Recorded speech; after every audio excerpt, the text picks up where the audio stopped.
মাটিতে তার নামটা উচ্চারণ করতে খুব খারাপ লাগে, যে ভাঙড়ের মাটিটাকে বোমা, গুলি, পিস্তল আর খুনের রাজনীতিকে আমদানি করেছে।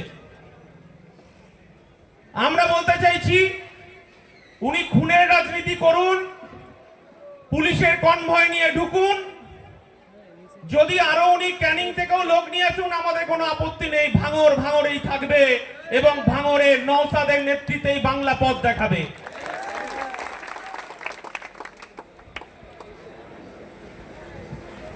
এর আগে অনেক মিটিংয়ে বলেছি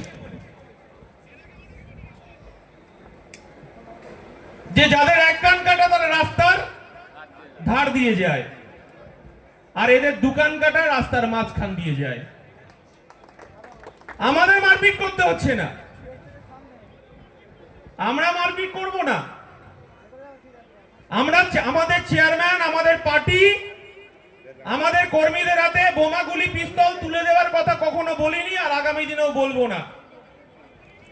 আমরা বলছি ভাঙড়কে শিক্ষিত করতে হবে। ভাঙড়ের গরিব, খেটে খাওয়া, শ্রমজীবী, আদিবাসী, দলিত যারা আছেন, তাদের পণ্য কুটিরে 5 টাকার কলমের আন্দোলনটাকে শেখাতে হবে।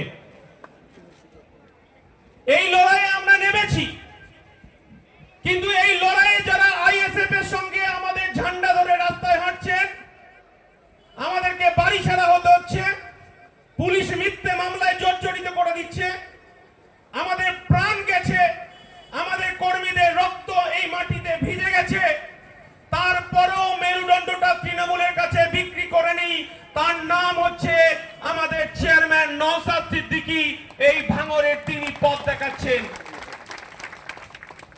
ভাঙড় শুধু ভাঙড়ের মানুষের কাছে গর্ব নয়, ভাঙড় আজকে সারা পশ্চিমবঙ্গের মানুষের কাছে একটা আদর্শ।